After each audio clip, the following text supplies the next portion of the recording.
Hello, grade fours. It was sure nice chatting with some of you today on Google Meets. Anyway, here we go with more Harry Potter and the Chamber of Secrets. This is my big fancy bookmark right here. So, we are starting a new chapter. We're starting chapter 11 called The Dueling Club. Harry woke up on Sunday morning to find the dormitory blazing with winter sunlight and his arm reboned but very stiff. He sat up quickly and looked over at Colin's bed, but it had been blocked from view by the high curtains. Harry had changed behind yesterday.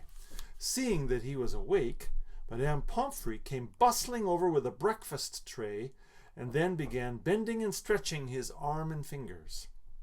"All in order," she said as he clumsily fed himself porridge left-handed. "When you're finished eating, you may leave." Harry dressed as quickly as he could and hurried off to Gryffindor Tower, desperate to tell Ron and Hermione about Colin and Dobby. But they weren't there. Harry left to look for them, wondering where they could have got to and feeling slightly hurt that they weren't interested in whether he had his bones back or not. As Harry passed the library, Percy Weasley strolled out of it, looking in far better spirits than last time they'd met. "Oh, hello, Harry," he said. "Excellent flying yesterday. Really excellent. Gryffindor have just taken the lead for the House Cup. You earned 50 points. "You haven't seen Ron or Hermione, have you?" said Harry. "No, I haven't," said Percy, his smile fading. "I hope Ron's not in another girl's toilet." Harry forced a laugh, watched Percy out of sight, and then headed straight for Moaning Myrtle's bathroom. He couldn't see why Ron and Hermione would be in there again, but after making sure that neither Filch nor any prefects were around, he opened the door and heard their voices coming from a locked cubicle. "It's me," he said, closing the door behind him. There was a clunk, a splash, and a gasp from within the cubicle, and he saw Hermione's eye peering through the keyhole. "Harry," she said, "you gave us such a fright. Come in. How's your arm?" "Fine," said Harry, squeezing into the cubicle. An old cauldron was perched on the toilet, and a crackling from underneath the rim told Harry that they had lit a fire beneath it. Conjuring up portable waterproof fires was a specialty of Hermione's.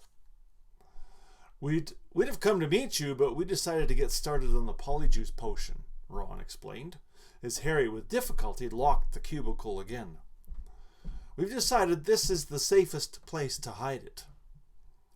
Harry started to tell them about Colin, but Hermione interrupted.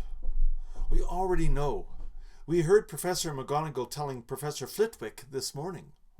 That's why we decided we better get going. The sooner we get a confession out of Malfoy, the better," snarled Ron. Do you know what I think?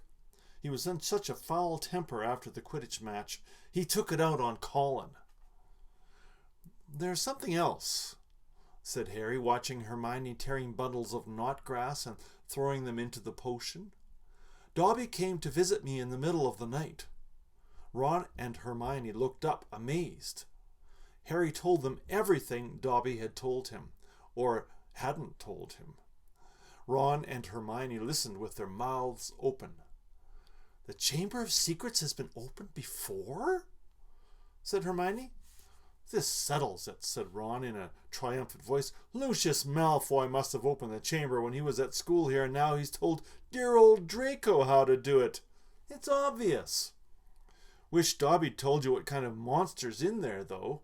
I want to know how come nobody's noticed it sneaking around the school." "Maybe it can make itself invisible," said Hermione, prodding leeches to the bottom of the cauldron. "Or maybe it can disguise itself, pretend to be a suit of armor or something. I've read about chameleon ghouls." "You read too much, Hermione," said Ron, pouring dead lace wings on top of the leeches. He crumpled up the empty lace wing bag and looked round at Harry. "So Dobby stopped us getting on the train and broke your arm," He shook his head. You know what, Harry? If he doesn't stop trying to save your life, he's going to kill you. The news that Colin Creevey had been attacked and was now lying as though dead in the hospital wing had spread through the entire school by Monday morning. The air was suddenly thick with rumor and suspicion. The first years were now moving around the castle in tight-knit groups, as though scared they would be attacked if they ventured forth alone. Ginny Weasley, who sat next to Colin Creevey and Charms, was distraught, but Harry felt that Fred and George were going the wrong way about cheering her up. They were taking it in turns to cover themselves with fur or boils and jump out at her from behind statues. They only stopped when Percy, apoplectic with rage, told them he was going to write to Mrs. Weasley and tell her Ginny was having nightmares. Meanwhile, hidden from the teachers, a roaring trade in talismans, amulets, and other protective devices was sweeping the school. Neville Longbottom bought a large, evil-smelling green onion, a pointed purple crystal, and a rotting newt tail before the other Gryffindor boys pointed out that he was in no danger.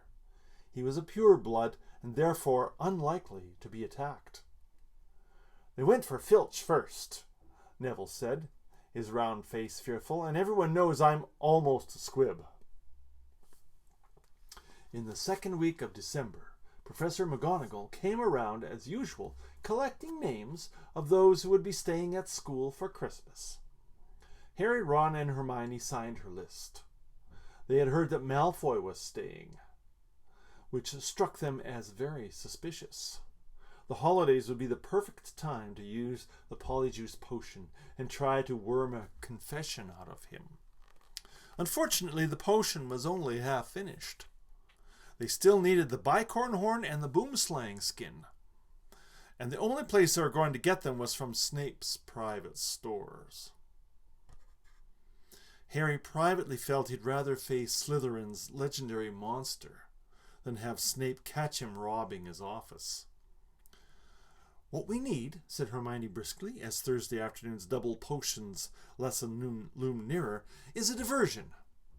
Then one of us can sneak into Snape's office and take what we need." Harry and Ron looked at her nervously. "I think I'd better do the actual stealing." Hermione continued in a matter-of-fact tone. "You two will be expelled if you get into any more trouble, and I've got a clean record. So all you need to do is cause enough mayhem to keep Snape busy for 5 minutes or so." Harry smiled feebly. Deliberately causing mayhem in Snape's potions class was about as safe as poking a sleeping dragon in the eye. Potions lessons took place in one of the large dungeons. Thursday afternoon's lesson proceeded in the usual way. 20 cauldrons stood steaming between the wooden desks, on which stood brass scales and jars of ingredients.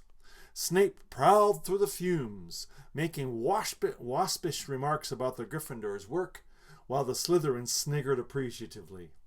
Draco Malfoy, who was Snape's favorite student, kept flicking pufferfish eyes at Ron and Harry, who knew that if they retaliated they would get detention faster than you could say unfair.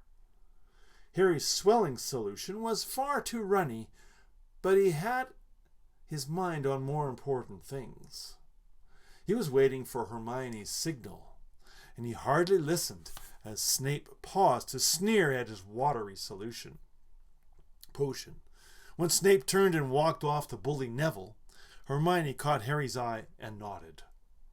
Harry ducked swiftly down behind his cauldron, pulled one of Fred's filibuster fireworks out of his pocket and gave it a quick prod with his wand. The firework began to fizz and sputter. Knowing he had only seconds, Harry straightened up, took aim, and lobbed it into the air. It landed right on target in Goyle's cauldron. Goyle's potion exploded, showering the whole class. People shrieked as splashes of the swelling solution hit them. Malfoy got a faceful, and his nose began to swell like a balloon. Goyle blundered around, his hands over his eyes, which had expanded to the size of dinner plates, while Snape was trying to restore calm and find out what had happened. Through the confusion, Harry saw Hermione slip quietly out of the door. "Silence! Silence!" Snape roared. "Anyone who has been splashed, come here for a deflating draft. When I find out who did this." Harry tried not to laugh as he watched Malfoy hurry forward, his head drooping with the weight of a nose like a small melon. As half the class lumbered up to Snape's desk, some weighed down with arms like clubs, others unable to talk through gigantic puffed-up lips, Harry saw Hermione slide back into the dungeon, the front of her robes bulging. I'm going to stop right there.